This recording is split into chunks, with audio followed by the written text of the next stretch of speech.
Rise and Shine Legends. This is Radhika. இந்த video என்ன பார்க்க போறோம் அப்படின்னா class 12 maths inside syllabus most important questions பார்க்க போறோம். Sum 41. Integrate the function 2 plus sin 2x by 1 plus cos 2x into e power x. First step சொல்லுங்க. Let I which is equal to integral e power x முன்னாடி எடுத்து எழுதிக்கோம். 2 plus sin 2x by 1 plus cos 2x dx. ஓகேப்பா, with respect to x இந்த ஃபங்க்ஷனை நாம integrate பண்ண போறோம். சரியா? இப்போ இதுல பாருங்க, இந்த sin 2x அதாவது sin 2a ஃபார்முலா தெரியும் இல்லையா? 2 sin a cos a அந்த ஃபார்முலா இங்க யூஸ் பண்ண போறோம். அதே மாதிரி இங்க 1 plus cos 2a which is equal to என்னதுப்பா? 2 sin squared plus இருந்தா நம்ம என்ன யூஸ் பண்ணுவோம்? cos squared யூஸ் பண்ணுவோம். So 1 plus cos 2x which is equal to 2 cos squared x அந்த ஃபார்முலாவை நம்ம இங்க யூஸ் பண்ண போறோம். சரியா? சொல்லுங்க. We know that sin 2x which is equal to 2 sin x cos x and 1 plus cos 2x which is equal to 2 cos squared x. இதுவே இங்க வந்து சென்டர்ல உங்களுக்கு மைனஸ் இருந்தா என்ன பண்ணுவோம்? 2 sin squared x அப்படினு யூஸ் பண்ணுவோம். சரியா? சரி, அப்ளை பண்ணுங்க. 5 என்ன ஆகும்? I which is equal to integral e power x into 2 plus 2 sin x cos x. sin 2x க்கு பதிலா இது எழுதிட்டோம். சரியா? by 1 plus cos 2x க்கு பதிலா என்ன பண்ண போறோம்? 2 cos squared x அப்படினு எழுதிக்கிறோம். சரியா? into dx. புரியுதா?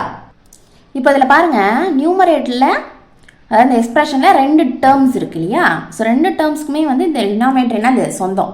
ஸோ பிரித்து நம்ம எழுதிக்கலாம். சரியா? எப்படி எழுதலாம்?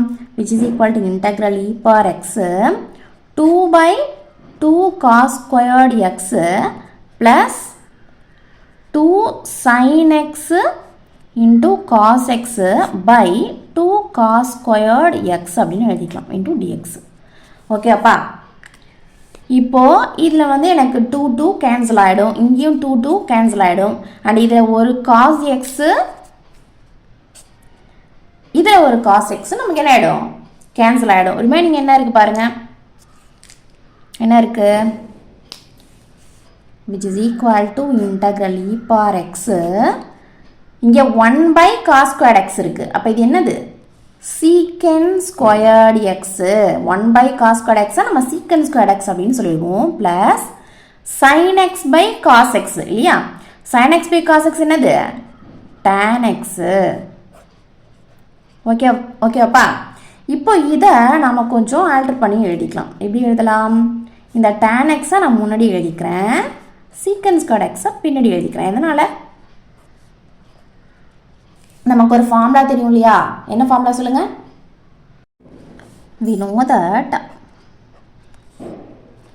integral e power x into f of x plus f dash of x dx which is equal to e power x into f of x plus c. இப்படி எழுதுவோம் இல்லையா? செக் பண்ணி பாருங்க. இப்போ நம்ம வந்து இதை f of x அப்படின்னு எடுத்துக்கிட்டோம் அப்படின்னா இது f dash of x தானா அப்படின்னு செக் பண்ணி பாருங்க.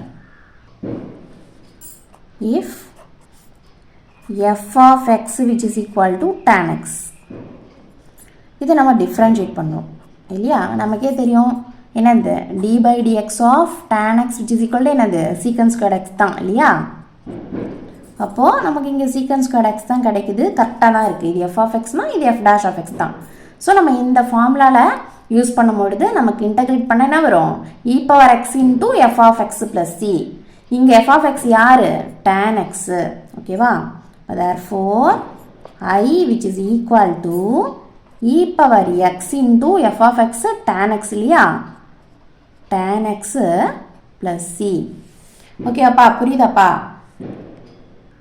இந்த சம் வந்து உங்களுக்கு கிளியராக புரியுது அப்படின்னா லைக் பண்ணுங்கள், ஷேர் பண்ணுங்கள். டவுட்ஸ் எது இருந்தால் கமெண்ட் பண்ணுங்கள். மறக்காம சேனலை சப்ஸ்கிரைப் பண்ணிக்கோங்க. சரியாப்பா?